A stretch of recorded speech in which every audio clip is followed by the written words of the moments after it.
ಯಾಕೆ ಹೀಗಿದ್ಯಾ? ಯಾರ ಜೊತೆನಾದ್ರು ಜಗಳ ಆಡ್ಕೊಂಡ್ಯಾ?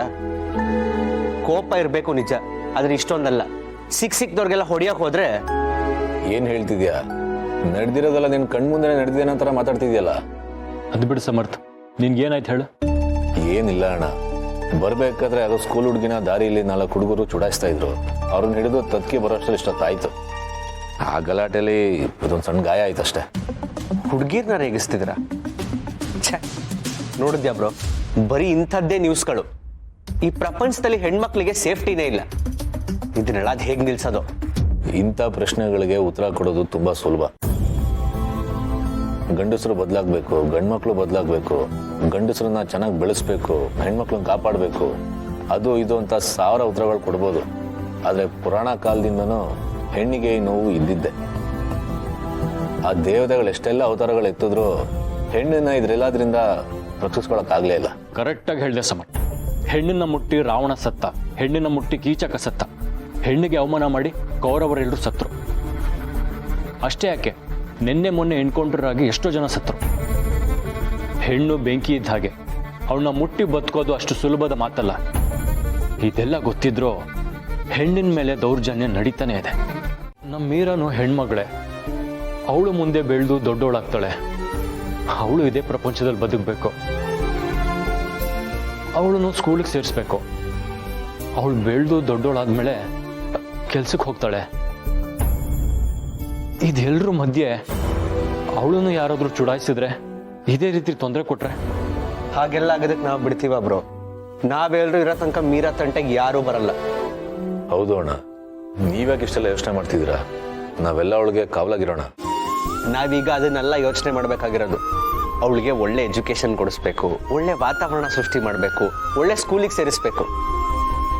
ಹೆಣ್ಮಗು ಹುಟ್ಟಿದ್ರೆ ಅವಳನ್ನ ದೇವತೆ ಅನ್ಕೋತೀವಿ, ಆದ್ರೆ ಆ ದೇವತೆನ ನೋಡ್ಕೊಳ್ಳೋದು ನಮ್ಮ ಕರ್ತವ್ಯ. ಅವಳಿಗೆ ಒಳ್ಳೆ ಭವಿಷ್ಯ ರೂಪಿಸೋದ್ರ ಜೊತೆಗೆ ಅವಳನ್ನ ಕಣ್ಣಲ್ಲಿ ಕಣ್ಣಿಟ್ಟು ನೋಡ್ಕೋಬೇಕು.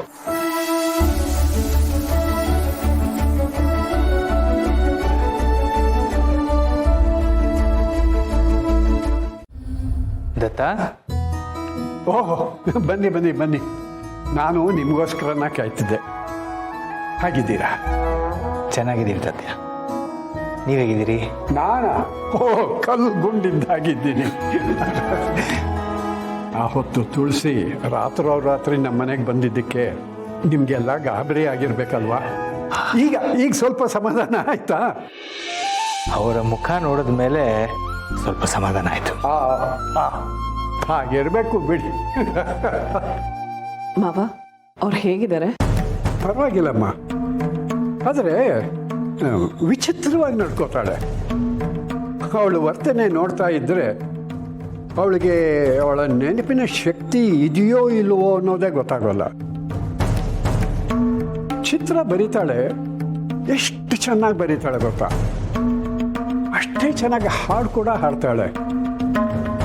ಆದರೆ ತಾನು ಯಾರು ಅನ್ನೋ ನೆನಪೇ ಇಲ್ಲದ ಹಾಗೆ ಮಂಕಾಗಿರ್ತಾಳೆ. ಡಾಕ್ಟ್ರು ಆಕೆ ಬಗ್ಗೆ ಏನಾದರೂ ಹೇಳಿದ್ರಾ? ಹೇಳಿದ್ರು, ಸರಿಯಾಗಿ ಟ್ರೀಟ್ಮೆಂಟ್ ತಗೋಬೇಕು ಅಂದರು.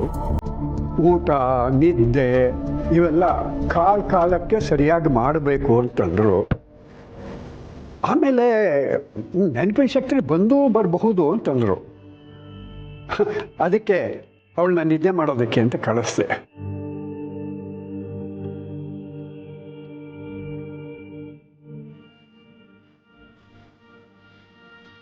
ಚೆನ್ನಾಗಿದೆ.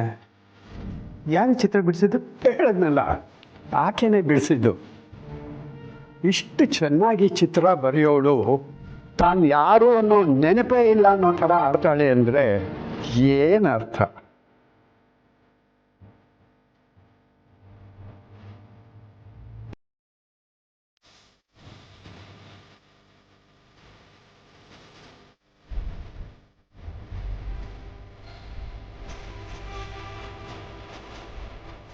ಏನಾಗ್ತಿತ್ತು ಸರ್? ಏನಿಲ್ಲ, ಈ ಚಿತ್ರದ ಮೂಲಕ ಅವ್ರು ಯಾರು ಅಂತ ಕಂಡು ಹಿಡಿಯೋದಕ್ಕೆ ಟ್ರೈ ಮಾಡ್ಬೋದಾ ಅಂತ ಅನ್ಕೋತಿದ್ದೆ.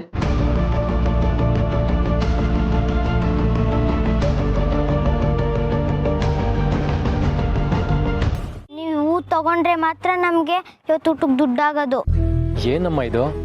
ನೀನು ಸಂಪಾದನೆ ಮಾಡಿ ಊಟ ಮಾಡಬೇಕಾ? ಮನೇಲಿ ಯಾರು ದುಡಿಯಲ್ವಾ?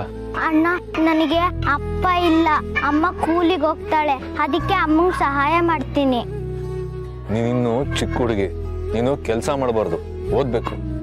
ಹೌದು ಪುಟ್ಟ, ನೀನು ಚೆನ್ನಾಗಿ ಓದಿ ಮುಂದೆ ಒಳ್ಳೆ ಕೆಲಸ ಮಾಡಿದ್ರೆ ನಿಮ್ಮ ಅಮ್ಮನಿಗೆ ಚೆನ್ನಾಗಿ ನೋಡ್ಕೋಬಹುದು. ಅಣ್ಣ, ನಾನು ಸ್ಕೂಲಿಗೆ ಸೇರಿದ್ದೀನಿ ಅಣ್ಣ, ಆದರೆ ಫೀಸ್ ಕಟ್ಟೋಕೆ ದುಡ್ಡು ಬೇಕಲ್ವಾ?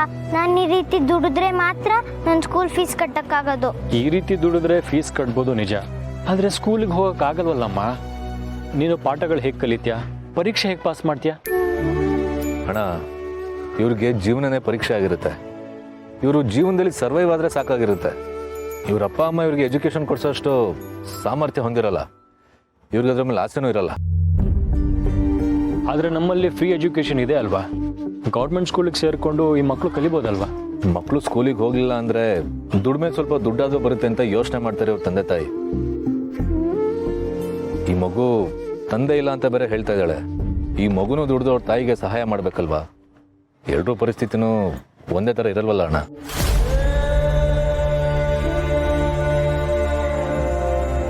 ನಾವು ನಮ್ಮ ಮೀರಾ ಬಗ್ಗೆ ಎಷ್ಟೆಲ್ಲ ಯೋಚನೆ ಮಾಡ್ತೀವಿ, ಆದರೆ ಈ ಪುಟ್ಟ ಮಕ್ಕಳು ಹಾಗೆ ಅಲ್ವಾ? ಯಾವ ಮಕ್ಕಳು ಶ್ರೀಮಂತರ ಮನೆಯಲ್ಲಿ ಹುಟ್ಟಬೇಕು, ಬಡವ್ರ ಮನೆಯಲ್ಲಿ ಹುಟ್ಟಬೇಕು ಅಂತ ಕೇಳಿಕೊಂಡು ಬಂದಿರಲ್ಲ. ಆದರೆ ಇವರು ಅನುಭವಿಸೋ ಜೀವನ ಬೇರೆ ಬೇರೆ ಆಗಿರುತ್ತೆ. ಅಟ್ಲೀಸ್ಟ್ ಇಂಥ ಮಕ್ಕಳಿಗಾದರೂ ಬೇಸಿಕ್ ಎಜುಕೇಷನ್ ಸಿಗಬೇಕು, ಪ್ರಪಂಚ ಗೊತ್ತಾಗಬೇಕು, ಇವ್ರ ಕಾಲ ಮೇಲೆ ಇವ್ರು ನಿಂತ್ಕೊಳ್ಳೋ ಹಾಗಾಗಬೇಕು. ಅಂದರೆ ನಾವೇ ಯೋಚನೆ ಮಾಡ್ತಿದ್ವಲ್ಲ ಸಮರ್ಥ್, ಇನಾಗ್ರೇಷನ್ಗೆ ಏನಾದರೂ ಅರ್ಥಪೂರ್ಣವಾದ ಕೆಲಸ ಮಾಡಬೇಕು ಅಂತ, ಅದ್ರ ಬಗ್ಗೆ ಯೋಚನೆ ಮಾಡ್ತಿದ್ದೆ.